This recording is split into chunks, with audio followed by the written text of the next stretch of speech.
Viața mea este în mâna ta, doar tu, Iisus, mă poți vindeca. Mă alinți atunci când plâng, mă iubești atât de mult.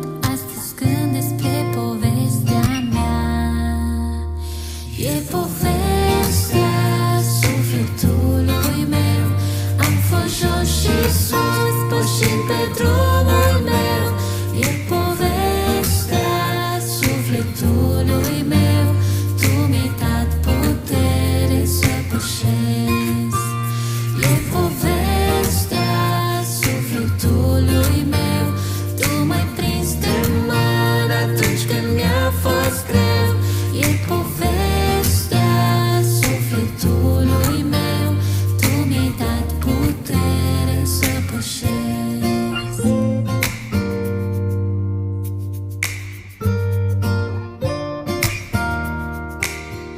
M-ai iertat atunci când am greșit, orice lipsă ai acoperit.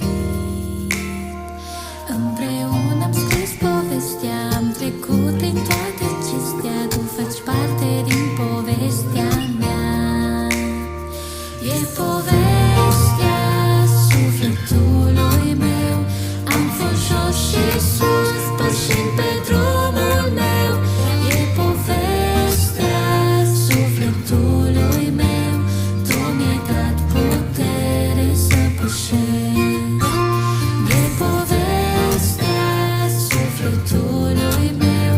Tu m-ai prins de mână atunci când mi-a fost greu.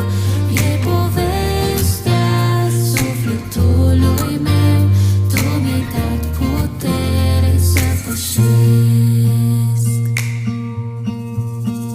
Ai șters tot ce-i rău din povestea mea. Ai deschis drumuri noi ca să le pot urma. Lacrimile ai șters din povestea mea. Numele mi-ai scris chiar în palma ta. Ai șters tot ce-i rău din povestea mea. Ai deschis drumuri noi ca să le pot urma. Lacrimile ai șters din povestea mea.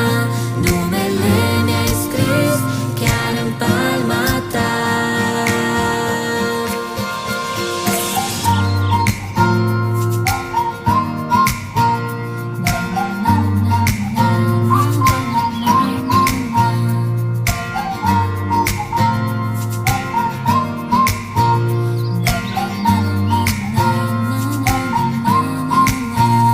E povestea sufletului meu. Am fost jos și sus, pășind